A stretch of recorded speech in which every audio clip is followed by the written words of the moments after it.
más absoluta oscuridad es cuando puede volver otra vez la luz.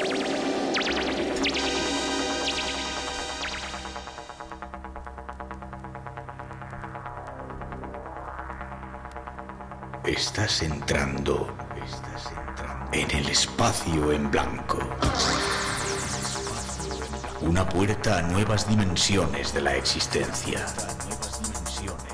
Una nueva perspectiva sobre la realidad. Espacio en blanco.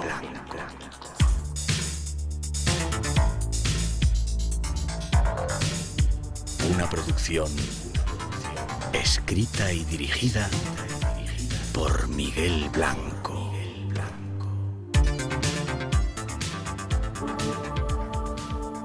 Buenas madrugadas. Estrenamos un nuevo año, tercer día del año 2010 después de Cristo. Eso es lo que cuentan. Un año que deseamos lleno de aventuras para todos. Y de paso que estéis disfrutando de estos programas especiales del Espacio en Blanco aquí en vuestra casa, en la casa de la radio, en Radio Nacional de España.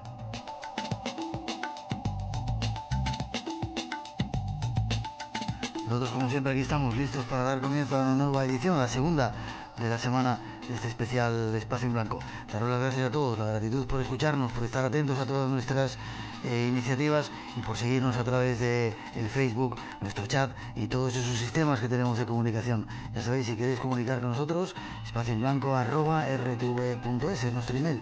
Repetimos, espacioenblanco@rtve.es.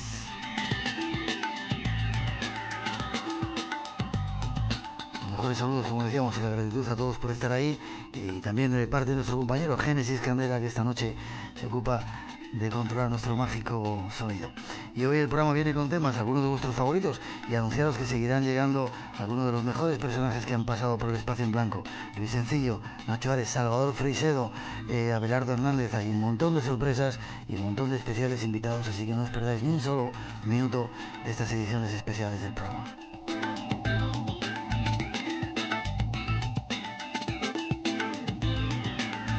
Seguimos en Navidad. Hay un invitado que nos habéis pedido en multitud de ocasiones, uno de vuestros favoritos, Félix Gracia, el fundador de la revista Más Allá y de otras muchas iniciativas.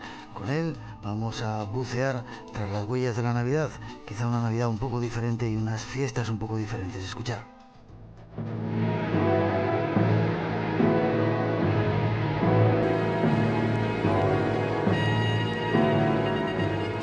Existen unas profecías, antiguas profecías, que hablan de un niño nacido en Belén, el año de la estrella.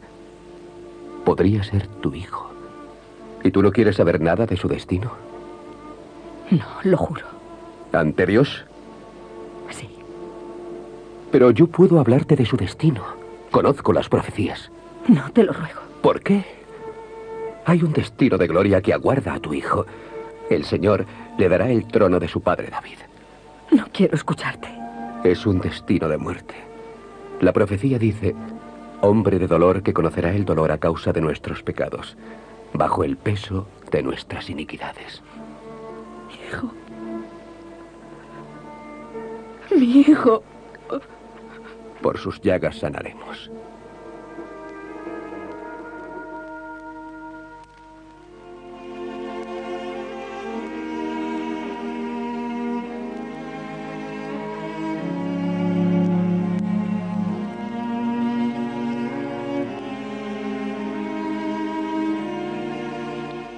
La Navidad, un tiempo mágico, lleno de enigmas y símbolos.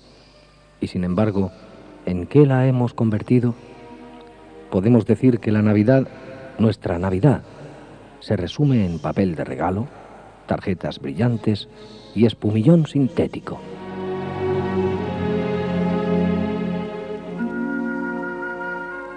Pero, ¿dónde está el recuerdo del verdadero objetivo? ¿Es que no queremos recordarlo?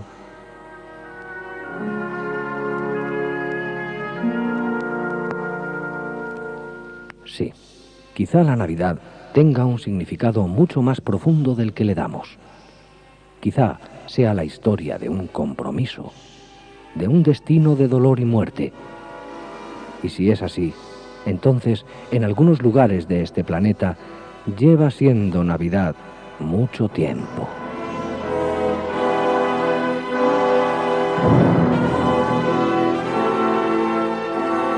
Buscar ese significado oculto de la Navidad es nuestra intención esta noche. Trataremos de descubrirla junto a nuestro invitado.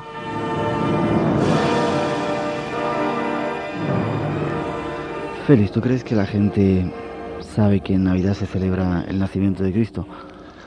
Sí, la gente lo sabe, lo sabemos todos. Otra cosa es si aprovechamos esa circunstancia, si aprovechamos ese tiempo que marca una oportunidad para vivir una experiencia interna y no otra cosa. Pero en el fondo, visto cómo vivimos la festividad, parece que estamos bastante lejos de lo que representa en sí. Sí, es muy curioso porque mucha gente cuando llegan a estas fechas se siente triste, melancólico, lo que más le interesa, le gustaría hacer es escaparse un poco de toda esta movida increíble de luces, de escaparates y de gastos increíbles, ¿no? Que poco tiene que ver con el sentido, yo creo, de la Navidad. En absoluto, sin embargo, tiene mucho que ver con el tipo de sociedad que hemos creado. La sociedad que hemos hecho, el sistema del que hemos hablado muchas veces tú y yo, Miguel, es un sistema creado por el ego y precisamente con el objetivo de sostener, alimentar ese ego y hacerlo permanente y casi eterno. Y el ego no entiende de las trascendencias, no entiende del espíritu, sino de su propia continuidad y de su propio fortalecimiento.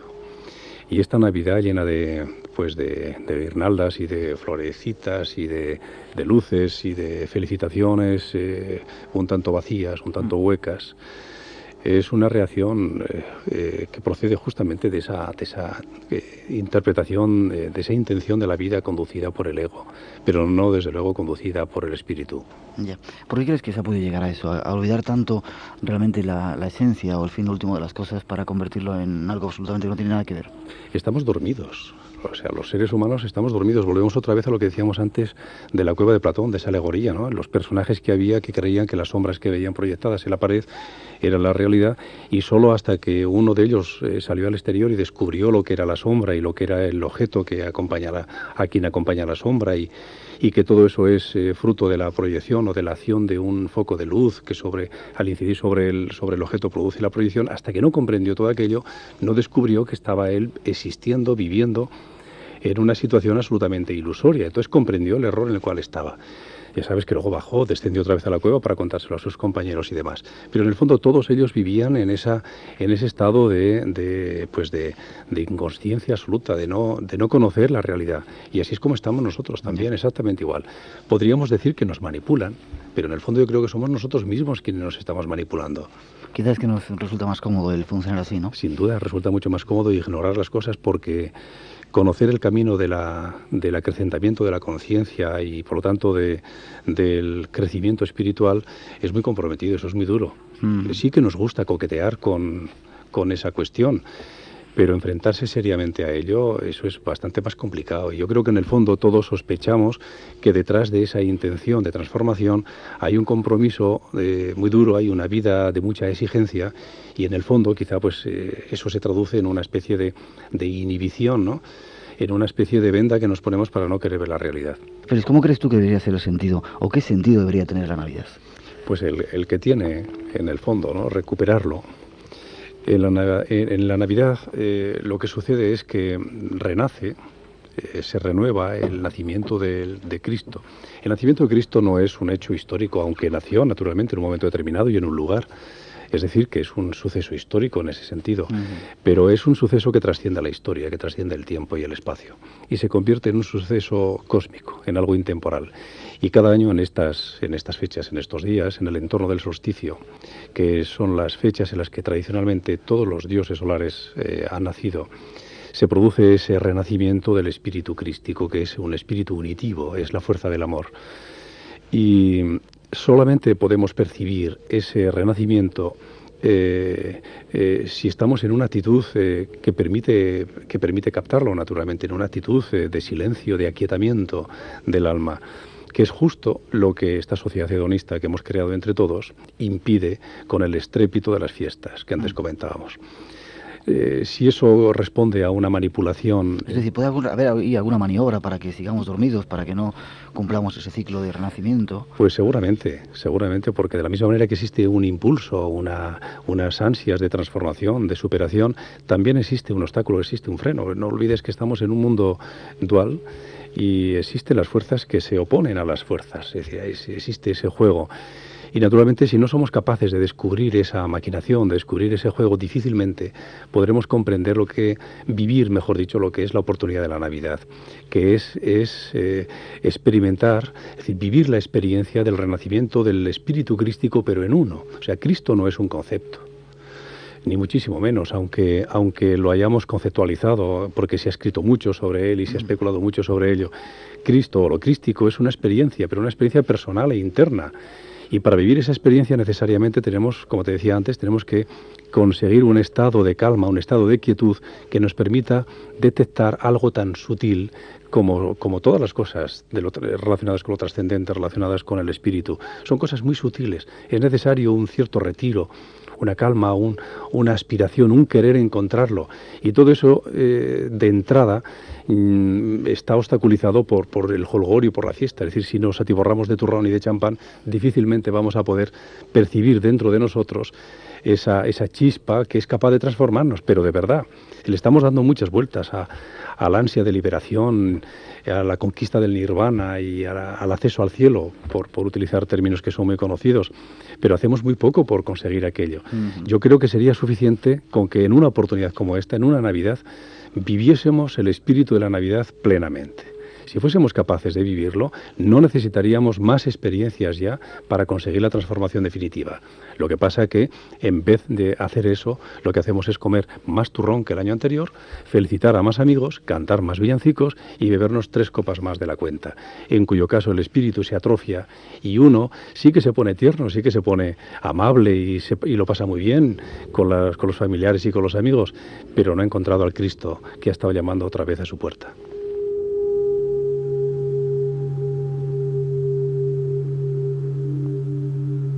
Supongo que la fecha es una fecha especial porque es el solsticio de invierno. Yo no sé si solsticio es... Sí, solsticio de invierno. Sí. El día más corto, la noche más larga, con un montón de energías, supongo, cósmicas y telúricas que se ponen ahí en movimiento, que estaría muy bien saber y poder aprovechar, ¿no?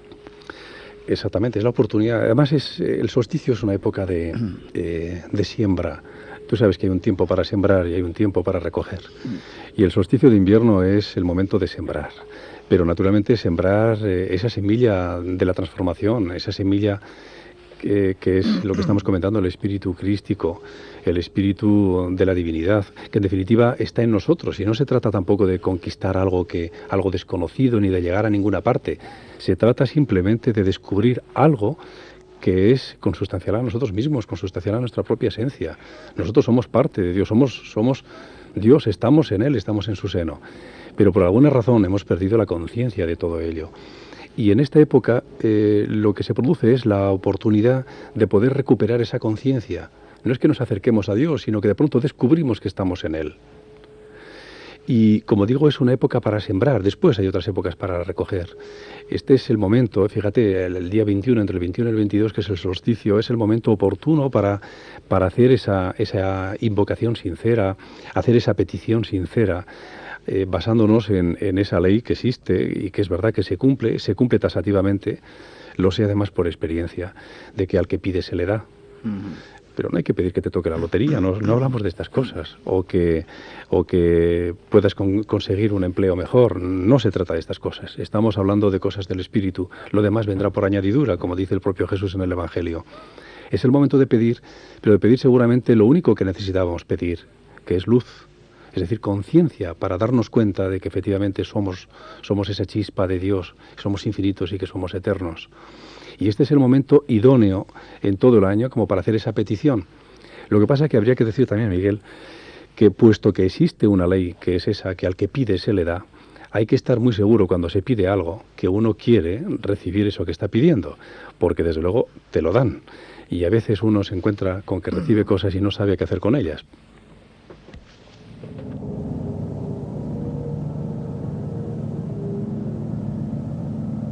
La Navidad, un tiempo que podría servir para sembrar. Dejamos ahí el primer apunte y seguimos ahí una segunda introducción esperando.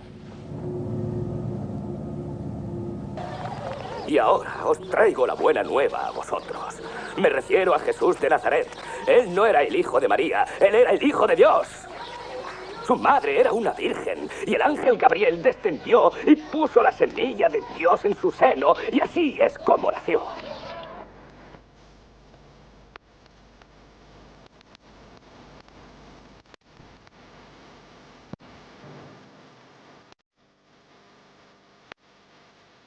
Así es como nació, un hombre, hijo de un Dios. El resultado de una semilla divina depositada por un ángel en el seno de una mujer virgen, que según el cristianismo continuó inmaculada después del parto.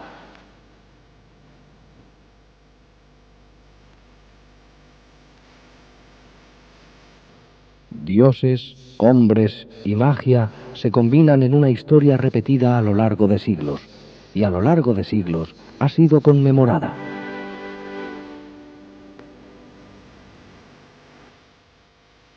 Pero fue el nacimiento de Cristo, tal y como nos lo han contado. Veamos qué opina nuestro invitado.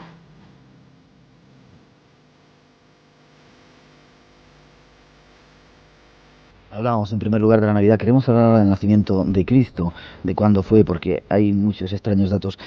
Hace un tiempo hicimos un programa con Miguel Hernán, que nos contaba una fecha probable del nacimiento de Cristo. Lo hicimos contigo hace 2 años, me parece, también hablando de ello. Pero antes de hablar del nacimiento de Cristo, hay un inmenso lío entre Jesús y el Cristo. ¿Qué diferencia hay? ¿Quién es uno, quién es otro? Hombre, quizá en este momento para nosotros sea, cuando hablamos de Jesús o hablamos de Cristo, quizá estamos diciendo ya lo mismo, porque en alguna medida hemos asociado lo uno a lo otro. Jesucristo es la realidad que existe después de que un ser humano que tenía por nombre Jesús incorpora la esencia divina y ejerce el ministerio, naturalmente, a lo largo de unos años hasta su muerte. Pero yo creo que cuando nos referimos tanto a Jesús como a Cristo, en nuestra tradición, en nuestra cultura, estamos pensando lo mismo. Se podría establecer una diferencia si quisiéramos decir que el espíritu crístico o Cristo es incluso anterior a Jesús. Jesús es el personaje, en alguna medida es el vehículo humano que en un periodo determinado y en un contexto sociocultural o sociopolítico incorporó ese espíritu crístico. En otros momentos ha podido estar incorporado por otros seres, ¿no? Había profecías, había en aquel tiempo profecías acerca de que venía este espíritu del Cristo.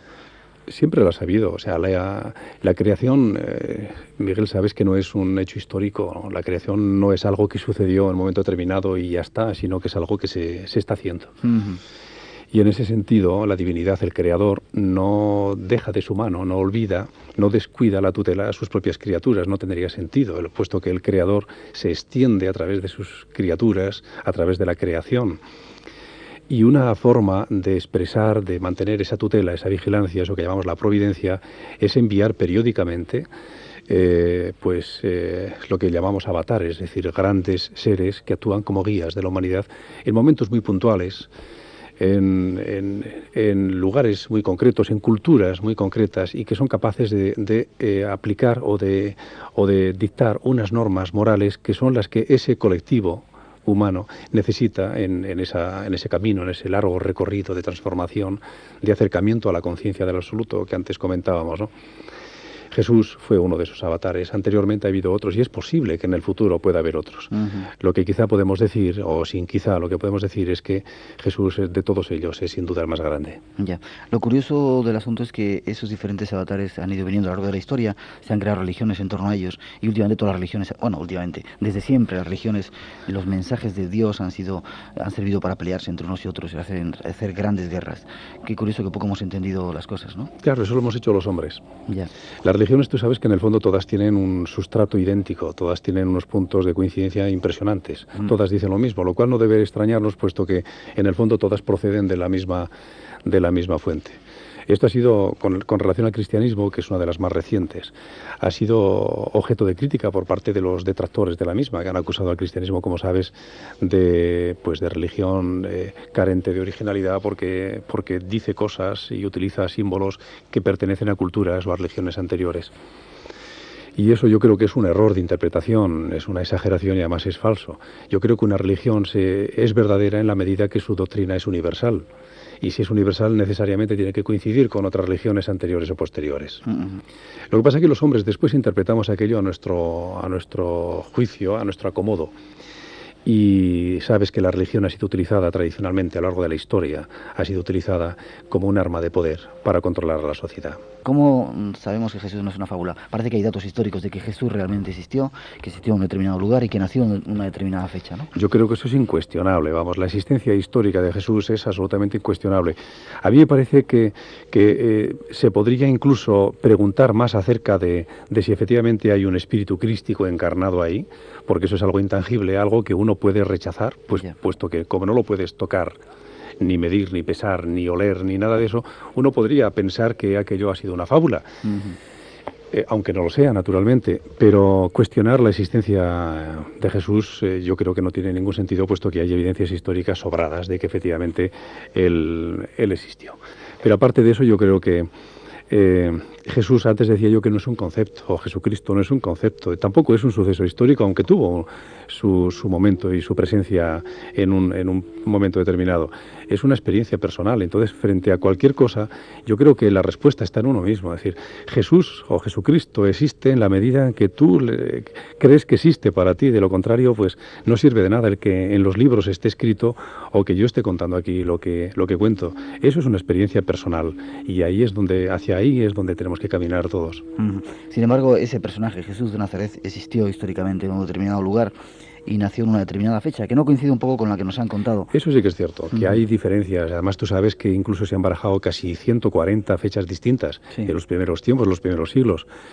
La fecha del 25 de diciembre, como la que indica el momento en que nació Jesucristo, es una fecha que fue localizada, ordenada por Julio I, el Papa Julio I, y esto ocurrió en el año 337 de nuestra era, es decir, ya a mediados del siglo IV. Habían pasado casi Había pasado mucho tiempo, es decir, es como los evangelios canónicos, que son más o menos de la misma fecha, ¿no? Sí. Es decir, había pasado ya mucho tiempo, naturalmente, hasta que aquello se oficializó.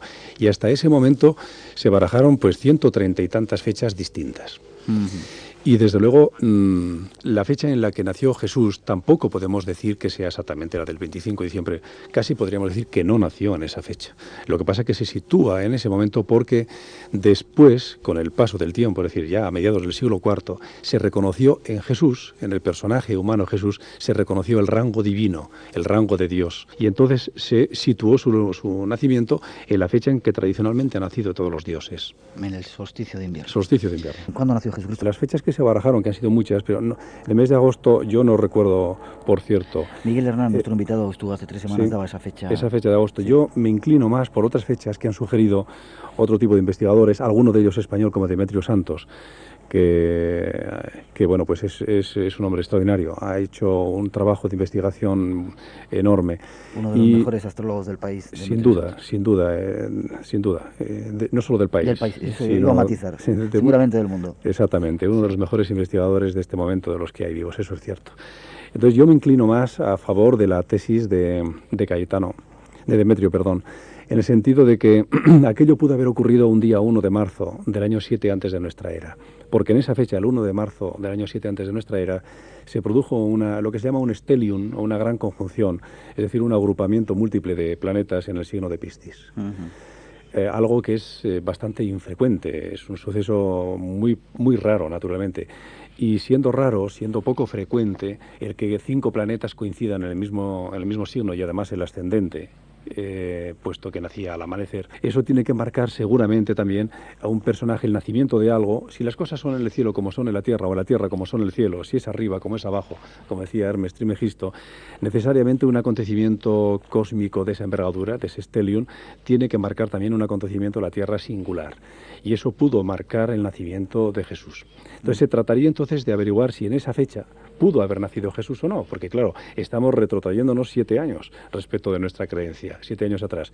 Y eso parece que es muy probable, porque hay dos acontecimientos históricos que delimitan el tiempo en el que necesariamente tuvo que nacer Jesús. Y uno de esos acontecimientos es la orden de empadronamiento, el edicto de empadronamiento del emperador Augusto, que obligó a José a desplazarse desde Nazaret con María hasta Belén, puesto que él era de Belén, con objeto de cumplir con el mandato. Y el otro acontecimiento histórico también es la muerte de Herodes. Entonces se sabe que el edicto que ordenaba el empadronamiento fue promulgado en el año 8 antes de nuestra era. Y se conoce también la tradición que existía, la costumbre que existía en el Imperio Romano, que era conceder un año de tiempo pues para que se difundiese todo ese edicto en toda la extensión del imperio, que era bastante considerable. Entonces no había medios de comunicación como existen ahora. Los comunicados se llevaban de viva voz y necesariamente hacía falta un tiempo para que aquello se conociera. Era costumbre, como digo, conceder un plazo de un año. Por lo tanto, si el edicto se promulgó en el año 8, es muy razonable pensar que en el año 7 la gente ya estaba obligada a empadronarse, ¿no? Y eso hubiese originado o provocado el desplazamiento de José. El otro dato, la otra fecha, es la muerte de Herodes. Y Herodes también está comprobado históricamente que murió en el año 750 de la era romana, que corresponde con el año 4 antes de nuestra era. Entonces Jesús necesariamente tuvo que nacer entre el año 8 antes de nuestra era y el año 4 antes de nuestra era. No después, no en el año 0. Si hubiese nacido en el año 0, resulta que Herodes llevaría 4 años muerto y difícilmente, si estaba muerto, hubiese ordenado el degollamiento de los inocentes. Tenía que estar vivo para hacer aquello. Entonces, entre esas dos fechas, naturalmente, tuvo que nacer Jesús. Y siendo así que en el año 7, que está entre las dos fechas, ocurrió ese acontecimiento, ese gran stelium, que es un hecho insólito, pues muy probablemente Jesús nació coincidiendo con él. Y en el cielo se estaba señalando un acontecimiento que la tierra también se estaba dando enormemente singular, como era el nacimiento de un ser que iba a encarnar la divinidad y que iba a hacer su ministerio. Y esto es lo que pues muchos investigadores, y en particular Demetrio, como antes comentábamos, sostienen, y yo me inclino a favor de aquello. Con lo cual estaríamos pensando en que Jesús fue un Piscis puro. Es decir, un Piscis porque tenía 5 planetas en Piscis y además su ascendente. Y nació el 1 de marzo del año 7. El 1 de marzo del año 7 antes de nuestra era. Pero en cualquier caso, yo creo que estas cosas tienen poca importancia, y lo digo pensando también en ti, Rosa Mari, y contestando en alguna medida a tu pregunta. Sí, porque viene una segunda parte de esto.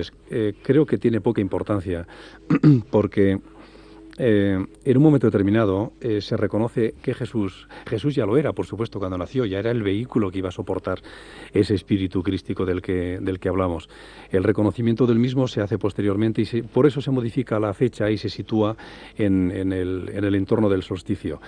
Pero el que Jesús hubiera nacido en aquel momento o en otro distinto, creo que tiene poca importancia. Lo que realmente importa es lo que él incorporó, puesto que el vehículo, es decir, Jesús, que fue el ser humano, desaparece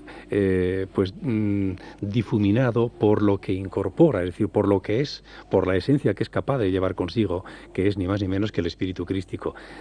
Poca importancia tiene el soporte humano cuando dejó de encarnar.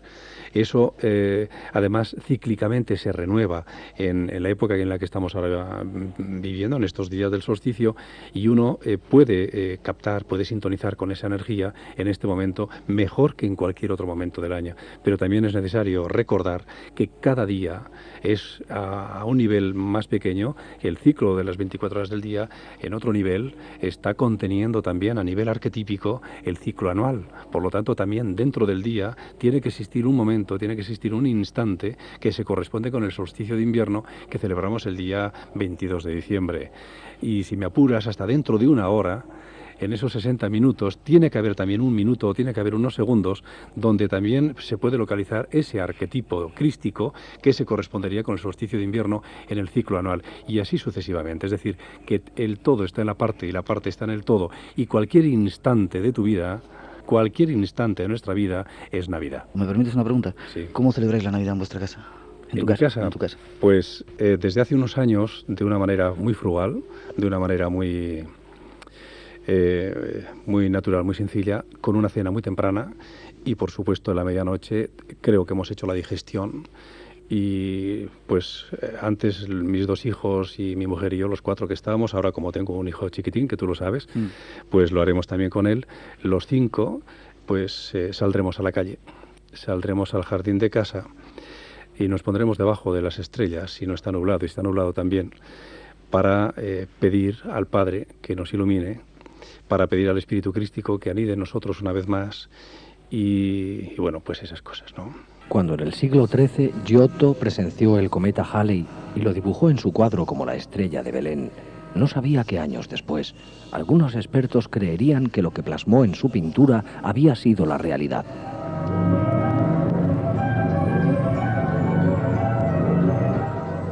Las teorías acerca de lo que pudo ser la estrella que condujo a los magos hasta Belén son variadas, desde el cometa Halley hasta una nave extraterrestre. Pasando por una conjunción de planetas, las hipótesis siguen proliferando.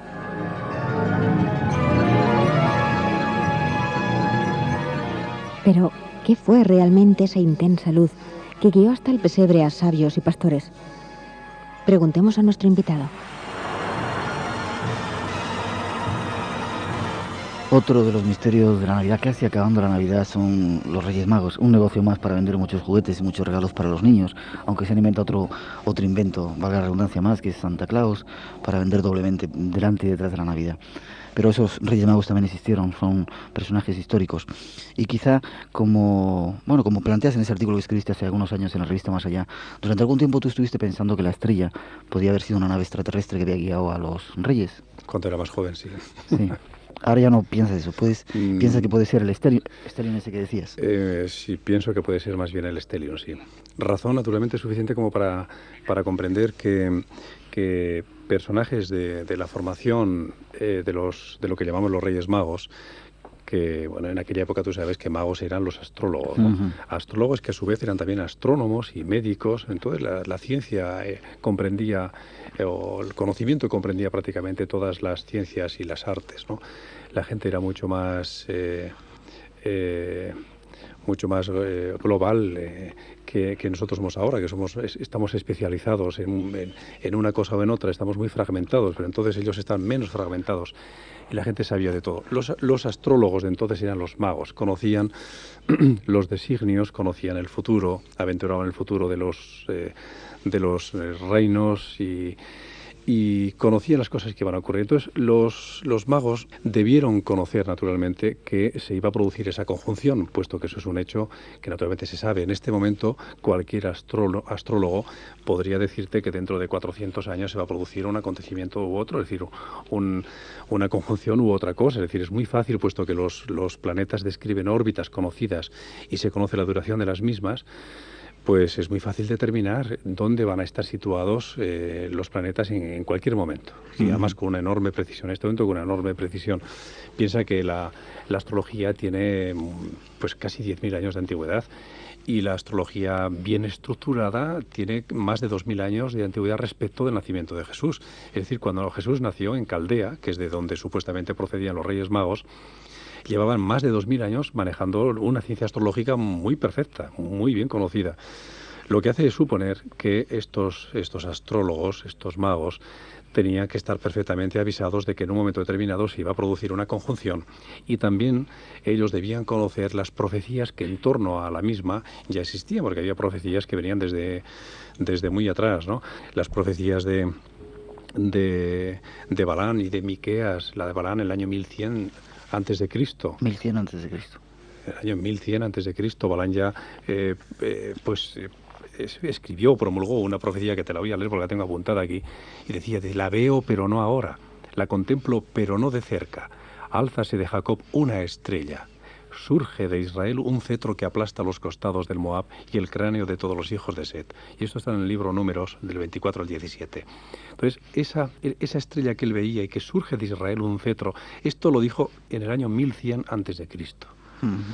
Y posteriormente, pero en el año 734 a.C., Miqueas también dijo lo siguiente, es una profecía conocidísima, dice: y tú, Belén, fíjate qué concreción además, y tú, Belén, tierra de Judá, no eres ciertamente la más pequeña entre los príncipes de Judá, porque de ti saldrá un jefe que apacentará mi pueblo de Israel. O sea, qué precisión más extraordinaria. Estaba aludiendo directamente a Belén. Y estaba diciendo que en ella iba a nacer el jefe que apacentaría su pueblo de Israel. Y esto lo dijo en el año 734 antes de nuestra era, es decir, 734 años casi antes de nacer el propio Jesús. Yo creo que estas profecías las tenían que conocer también los caldeos, puesto que eran vecinos y estaban viviendo en el mismo contexto.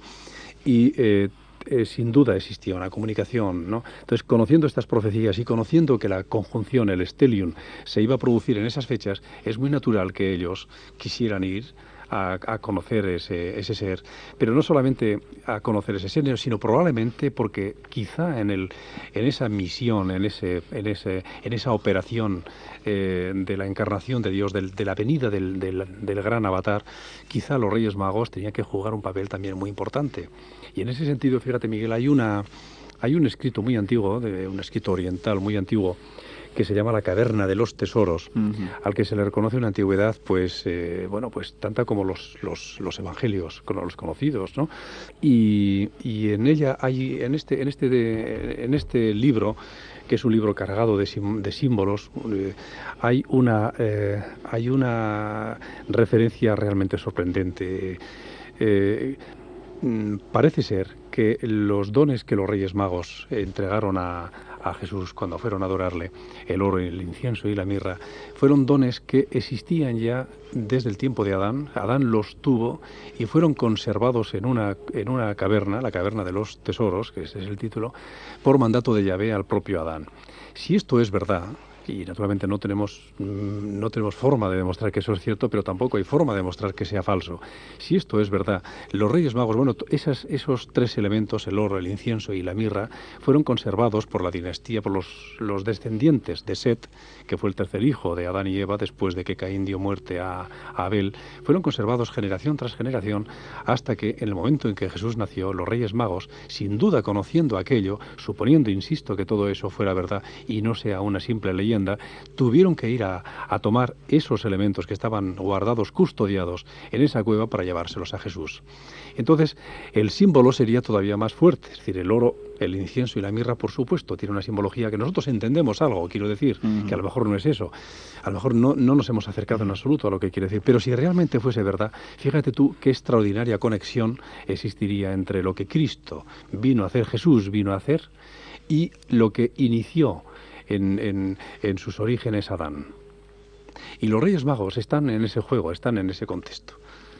Algo realmente tiene que haber. No es el simple capricho o la curiosidad, y no hemos oído que ha nacido un futuro rey y venimos a conocerlo, no. Yo creo que la cosa es mucho más gorda que todo eso. Ellos eran conocedores de que efectivamente se iba a producir el nacimiento del gran avatar porque conocían las profecías antiguas. Sabían el lugar porque hay una profecía que alude directamente a Belén, por tanto sabían el lugar.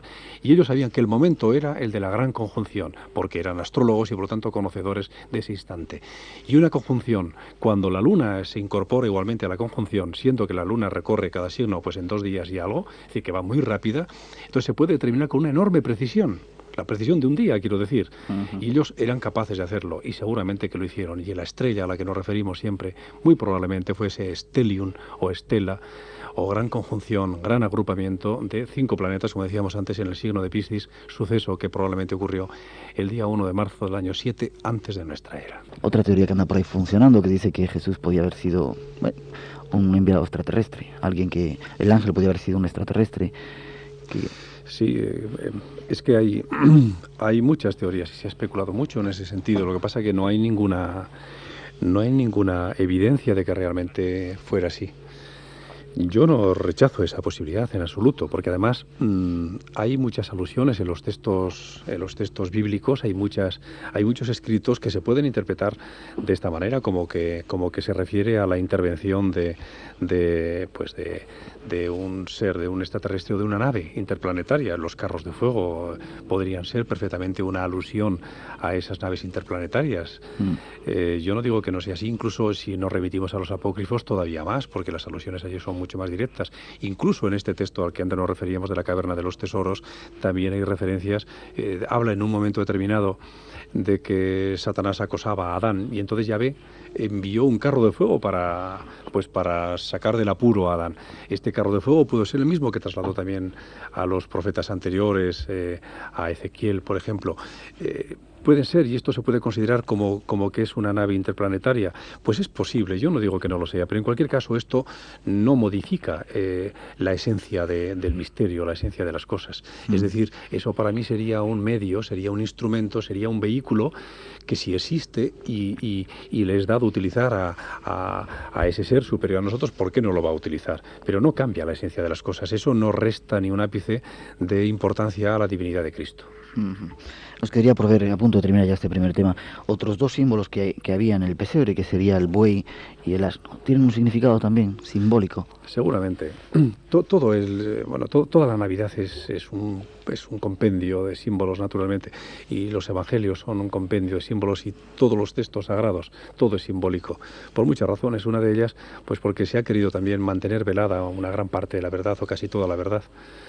Y por lo tanto se emplea el lenguaje simbólico, la alegoría, la parábola, la metáfora, con objeto de que solo aquel que tiene un determinado nivel de conciencia pueda percibir la verdad que subyace detrás de ella, por aquello de no echar las perlas a los cerdos, ¿no? Y por aquello también de lo de no escandalizar. Yo creo que hay muchas formas de escandalizar, y una de ellas es revelar una verdad con un alcance, con una profundidad tal que quien te oye no la puede comprender, y que para él representa naturalmente un desmoronamiento de sus propias creencias y le haces un daño. Si a una persona a quien le revelas una verdad que él no puede comprender porque no está maduro como para ello, no tiene un desarrollo espiritual suficiente, yo creo que con eso también se le está escandalizando, ¿no? Entonces, por eso en todos los textos se utiliza siempre el símbolo, la metáfora, para que quien tenga que comprender, que comprenda, como decía Jesús, el que tenga oídos para oír, que oiga, ¿no? Y me he ido, ¿cuál era tu pregunta? El buey y el asno. Entonces, esos son símbolos también, y además de aparición, pues un tanto tardía, ¿no? Pero curiosamente el asno, la palabra hebrea que se emplea para designar el asno es hamor. Y la raíz, formada por tres letras, que es la letra G, mem, reis, significa elevarse. Lo que quiere decir que hay una alusión a ese proceso de elevación cuando se asocia a la figura del asno, al recién nacido. Hay una alusión a la elevación, de la misma manera que la figura del buey, siendo un animal sagrado, que ha servido de montura muchas ocasiones para divinidades anteriores, y cuya sangre ha sido considerada como sagrada, no solo como sagrada, sino además como un vehículo que tiene relación con la continuidad de la vida, con la resurrección. Entonces hay una alusión, cuando se utilizan esos dos símbolos, no solamente al hecho de la resurrección, al hecho de la permanencia, al hecho de la eternidad, sino además también al de elevación, de la elevación espiritual. Algo que también está reforzado con el símbolo del incienso. El oro, el incienso y la mirra. El incienso viene a decir más o menos lo mismo. Es la forma de expresar el deseo de ascender desde la materia hasta la divinidad. Entonces, todo eso está, y la mirra, fíjate, la mirra es otro hecho muy curioso, porque tiene relación igualmente con la resurrección, con la continuidad de vida, con la inmortalidad, en definitiva. Y hay una leyenda, tú sabes que hay una leyenda que habla de una doncella que se llamaba Mirra, precisamente, y que fue hija de uno de los reyes que existieron en Chipre. Al parecer, dicha doncella se quedó embarazada en un momento determinado, y su padre pues montó en cólera, y ella, huyendo de la furia de su padre, pues huyó hasta el desierto, en algún lugar de Arabia, de la península arábiga. Y entonces ella allí imploró a los dioses pues que la convirtieran en algo, en un ser que no estuviera, que no dependiera, que no fuese ni de los vivos ni de los muertos. Y entonces dice la leyenda, que los dioses la escucharon y la convirtieron en un árbol, en un arbusto aromático llamado mirra. Entonces, la asociación con... O sea, si es algo que no es ni de los vivos ni de los muertos, de alguna manera podríamos pensar que trasciende, que supera completamente el mundo de la materia, el mundo en el cual estamos. Es algo relacionado con el espíritu, es algo divino. Entonces, regalarle mirra al niño Jesús es tanto como reconocer su rango divino. No pertenece a este mundo, pertenece al mundo de Dios, aunque todos estemos en él, pero es una forma de asociarlo. El oro, por supuesto, no hace falta hablar de él. El oro es la condensación más sublime de la luz, de la espiritualidad. Es el metal puro por excelencia, asociado siempre y tradicionalmente a la realeza. Entonces, qué cosa más natural que a quien se reconoce también rey, aunque su reino no sea de este mundo, se le regale el oro. Es la expresión del sol, es la expresión de la espiritualidad. El incienso y la mirra, todo ello junto, estarían hablando de que simbólicamente, con esos obsequios, se está reconociendo la realeza, el rango real que tiene el recién nacido, y además su carácter de no perteneciente a este mundo, sino su carácter divino.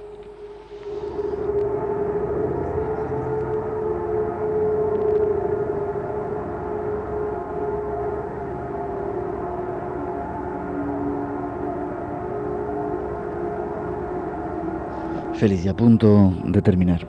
Afortunadamente cada año, casi hacia el final de año, tenemos una oportunidad de renovar, de plantar, de renacer, sobre todo de plantar semillas. Quizá ese sea el mágico misterio de la Navidad, o la conclusión que se podría sacar de ello, ¿verdad? Sin duda, es eso. Y fíjate, quizás sería bueno recordar aquí un pasaje muy corto, muy breve, que escribió Tagore. Tagore, aparte de ser un poeta y un escritor extraordinario, fue un gran místico, como tú sabes, ¿no? Y en sus poemas y en sus escritos, muchas veces muy breves, hay un contenido, hay una alegoría impresionante, hay una carga de profundidad impresionante. Y una de ellas que me impresionó mucho, y la he releído muchísimas veces, es la que habla de una joven que sabía que por delante de su casa en un momento determinado iba a pasar el príncipe. Y entonces ella le pide a su madre que la engalane con su mejor vestido y que le haga el mejor peinado, porque quiere estar muy guapa para cuando pase el príncipe por delante de su casa. Y además, pues ella se siente muy preocupada pensando a ver qué regalo podría preparar para tan magna ocasión. Y efectivamente, pues se pone el mejor vestido que tiene, se hace el mejor peinado, se pinta con lo mejor que tiene y prepara un collar de piedras rojas como regalo, como ofrenda al príncipe que va a pasar por delante de su casa. Y el príncipe pasa. Aparece la carroza tirada por los caballos, una carroza dorada, etcétera, etcétera. Y la niña contempla deslumbrada todo el espectáculo y le arroja a su paso el collar que era su ofrenda. Y el carruaje pasa por encima del collar, las ruedas pisan las piedras y las convierten en polvo, y el príncipe naturalmente ni siquiera se dio cuenta de que la niña estaba asomada a la ventana, haciéndole pues gestos y saludándola a su paso. Y la madre después a la hija en alguna medida la recrimina y le dice: ¿te das cuenta para qué tanto? El príncipe ha pasado pero nadie te lo ha visto. Y ella reconoce que efectivamente nadie se ha dado cuenta de que estaba asomada a la ventana y que el príncipe tampoco se ha dado cuenta de su regalo, de la ofrenda que le había hecho. Pero, añade la niña, el príncipe ha pasado por delante de mi casa y a su paso yo le he dado lo mejor que tenía. Yo creo que nosotros de cara a la Navidad tenemos que adoptar ese mismo espíritu de esa niña del pasaje de Tagore. Es decir, nosotros sabemos que va a pasar el príncipe, en este caso es el espíritu crístico, una vez más va a destellar en nuestra existencia. Y no tenemos ninguna seguridad de que Él se dé cuenta de nosotros, pero vamos a prepararnos para tan magna ocasión. Nos vamos a preparar con lo mejor que tenemos, y lo mejor que tenemos es una actitud. No se trata de llevar otra cosa, sino que la actitud es que sea absolutamente receptiva, querer encontrarse con Él. Y si se da cuenta o no se da cuenta de nuestro regalo, que es esa actitud, esa disposición a favor de, pues bien, y si no, no importa, diremos como la niña que el príncipe, que Cristo ha pasado por delante de nuestra casa y a su paso le hemos dado lo mejor que teníamos.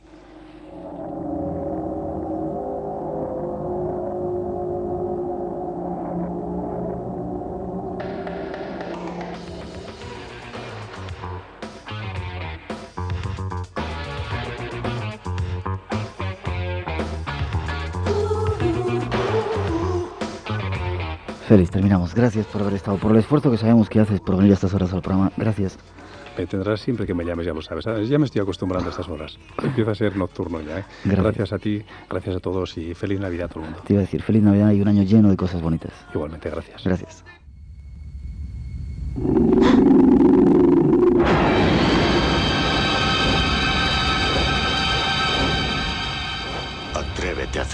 más y te destrozaré.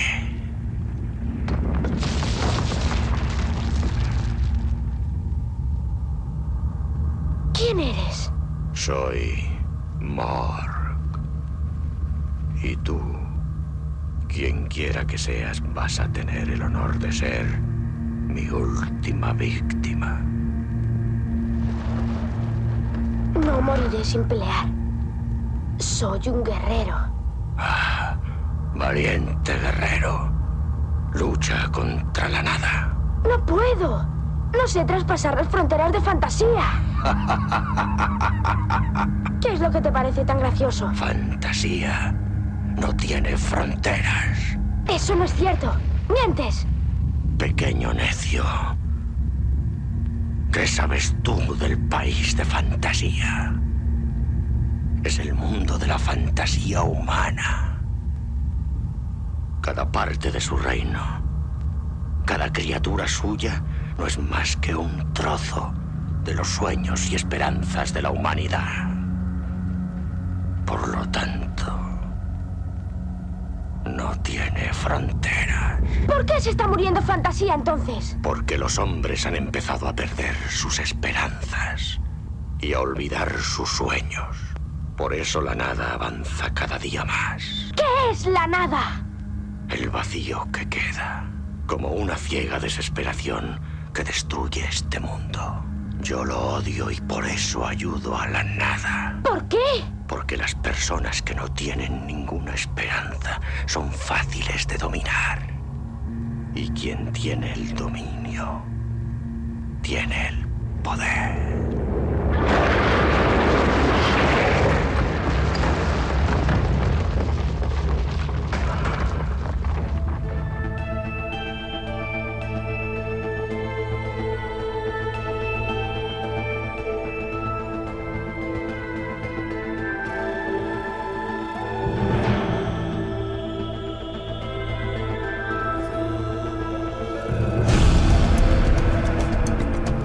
Ojalá esa nada no avance en este año 2010 hasta quitarnos las ilusiones y las ganas de vivir.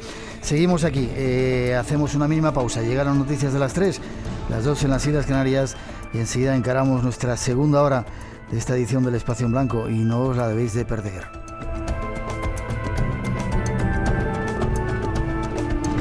Invitado que ha sido durante mucho tiempo de vuestros favoritos, ex sacerdote, ex jesuita, escribió varios libros, escandalizó a la Iglesia y nos contó cosas increíbles de ovnis que habían ocurrido aquí y en el otro lado del mar. Se trata de Salvador Freixedo. Él será nuestro siguiente invitado en los primeros minutos de esta segunda hora del Espacio en Blanco que nos espera. Llega la noticia, los servicios informativos y después regresamos. No os vayáis, tenemos mucho que contaros aún aquí en Radio Nacional de España.